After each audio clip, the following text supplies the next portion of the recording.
Hi guys, welcome back to my channel and welcome to Amara's kitchen. Today I'll be showing you guys how to make fufu, cassava fufu from scratch, regardless of your location. Yes, regardless of your location, once you are able to get hold of these cassavas, yes, the real cassava, you can make cassava fufu at the comfort of your home. Without wasting much of your time, let's get started.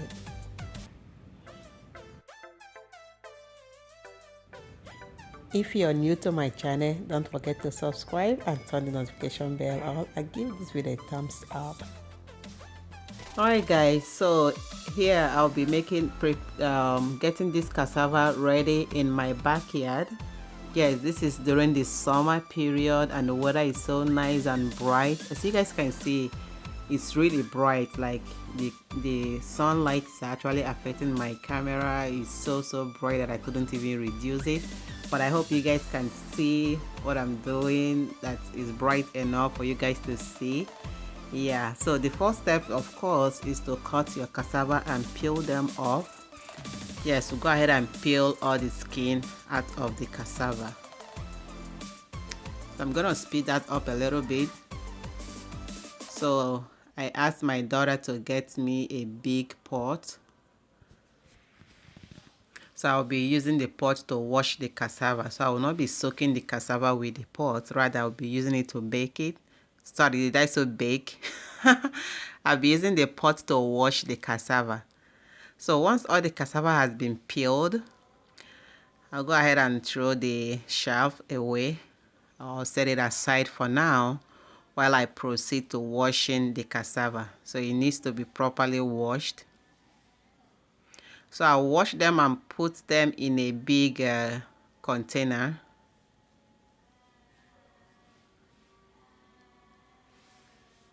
So that was actually one box of cassava stems. So once everything has been washed and cut and put inside the container, I'll go ahead and set that at my patio. So I'll still be doing this on at my backyard because this smells like crazy once it's well fermented. Yes, it smells so bad. So I'll be doing this at my patio at my backyard. So I'll go ahead and leave it there for 7 to 8 days. 8 days later, so I soak the cassava for 8 days. Sometimes it can be lesser than that, sometimes it can take longer than that, it depends. So this is what it looks like after 8 days. So I'll go ahead and dip my hand in. So look at it. So I'm kind of going off the camera. So it's pretty much soft without any pressure. It's very soft. So I'll go ahead and proceed to washing the cassava. I will go ahead and first of all, before I start the washing, I have to take this out. I'll take them out from the water that I used to soak them. So as you can see, I'm using the basket, my strainer. So I have to put all of them in there. So after getting everything out of the original water that I used to soak them, as you can see, I can't get anything more than that. That's all I could get right now, and that's good enough. So I'll go ahead and proceed to washing them right now. So I'll be sitting in my patio at the back of my house. So I'm sitting over there because the smell, you can do this inside the house if you choose to, but if you can, you know, if you can tolerate the smell, yeah, because this fermented cassava smells so bad. So if you can take the smell, you can go for it, but I choose to do this at the back of my house, so it's more better to do that. So I went ahead to grab extra bowl that I'll be putting the chaps that I'll be getting out of the cassava. So I'm adding a little bit of water. So what you'll be needing a strainer or a basket and clean water and a big bowl, a big bath or pot. Like you can see, I'm using a large pot. So whatever you have available that you can use to do this, go for it. So I'll go ahead and be washing them. Once I wash them until all the fufu is out from they have separated from the shaft. So I'll go ahead and put them in the extra bowl that I just brought. So that's basically what I'll be doing throughout the process, washing them and putting the chaffs away. So guys, like I was saying, you can do this inside your house if you choose to, if you don't mind with the smell, but I really recommend you do this out because the weather is really nice. So during the winter I can do this inside my house, but this is summer, the weather is pretty nice. So but the only thing you have to tolerate is the flies. Yes, there is so much flies all over the place. I don't know where they came from, but once they start perceiving the smell from that cassava, they are all over the place.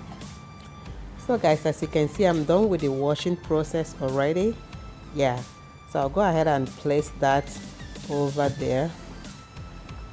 Yeah, if you really want to like feel comfortable, you can tie a wrapper, wear whatever thing that you make you sit.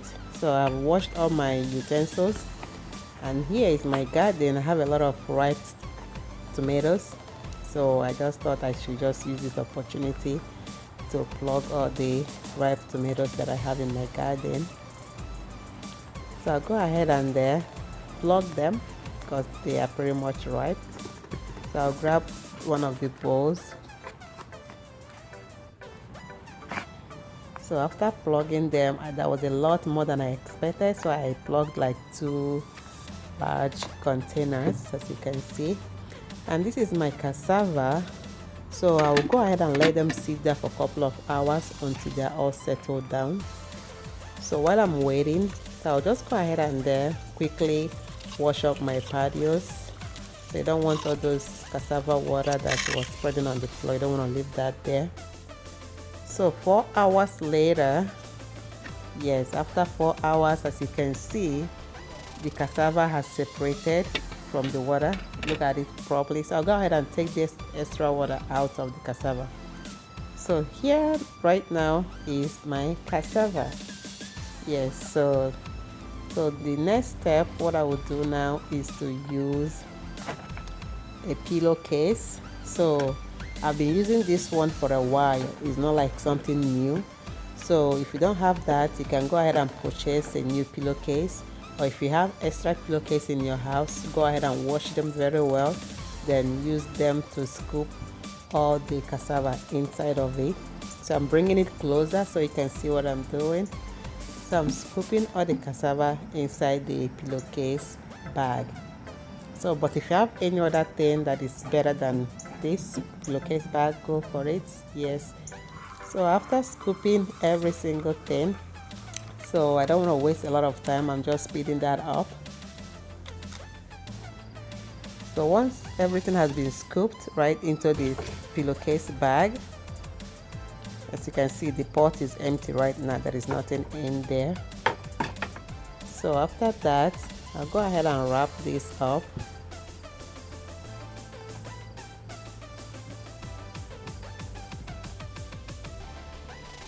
So I put them in a basket so the water can be going out as I'm wrapping, rolling them around. So here they are. So what I did was I flipped the basket, which is the strainer right there. So I flip it over and I place the fufu, the cassava fufu, right over there, and I use the cover of my pot to place over it. And you need a little pressure on that to let the water to drop out faster. So I used my dumbbell. If you have something heavier than this, like a block, whatever you have that is way heavier than this, you can go ahead and add that in. It doesn't really matter. So I'll put this inside my house because it's already late at night. I'll put it inside my house until the next day. Yes, next day I brought it back out. So I didn't leave it here overnight, so I took it inside and brought it out the next day. So the problem is flies. Once they smell it, they are running from wherever they are down to that place. So that's the only thing that you have to deal with if you choose to do this outside. So after about 12 hours or so. So because I did this at night. So this is the water that came out.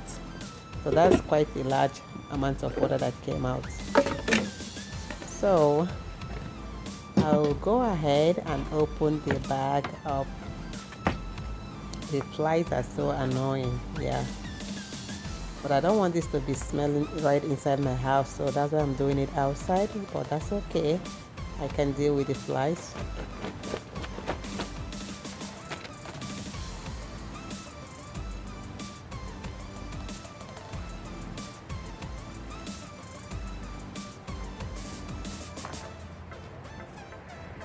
So right here, I'll just go ahead and wash my hand.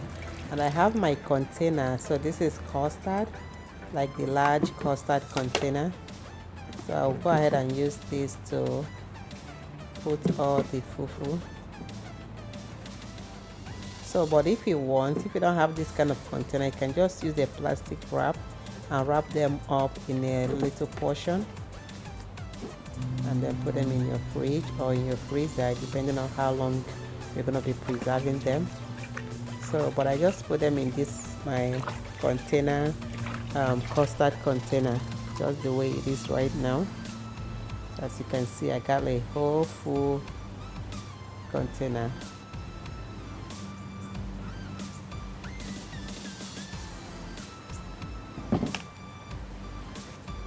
So I still have quite a little bit left.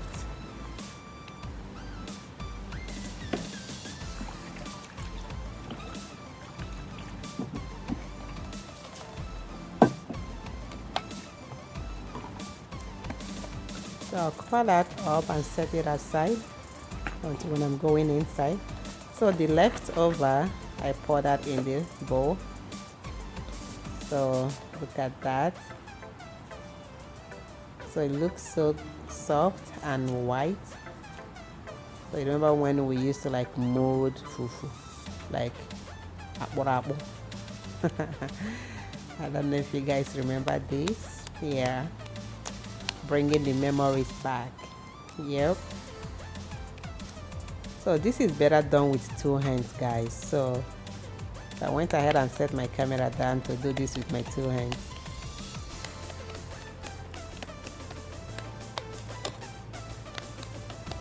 So if you remember this, you probably know what I'm doing. So guys, we'll go ahead and head back inside the house so we can start cooking. So I'll show you guys how to make this fufu. Yes, so if I had like a big mortar and mortar paste, so I'll go ahead and let the water boil. Once it's done boiling, I'll place the fufu and cook them and then do them the regular way. But unfortunately, I don't have the large mortar and mortar paste, so what I did was just to pour some water in the pot and then throw in the fufu and dissolve them. So once they are all well dissolved, right there, I'll go ahead and turn my stove off. Sorry, turn my stove on.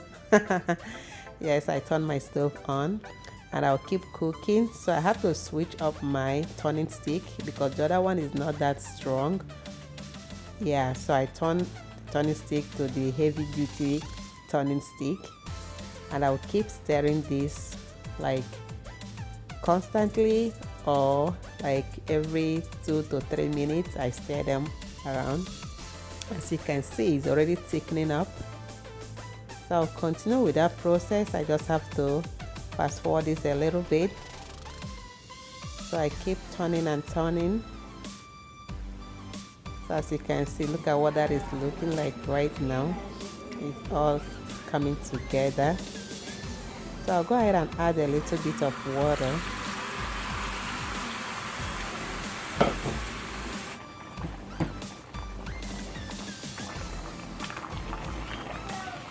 So after adding the water, I don't need to turn this around. I just go ahead and close this and let it boil until the water is like 90 something percent down. So here we are back after letting it cook for like 3 to 5 minutes. Yes, because you want your fufu to be properly cooked. So after adding the water, I let it cook for about 5 minutes. Yes, after 5 minutes I'm turning them. So I'll go ahead and fast forward this a little bit again and keep stirring this. So after 3 more minutes of stirring constantly, so this is what the fufu is looking like, and it's ready. I'm sure that my fufu is completely done, not undercooked.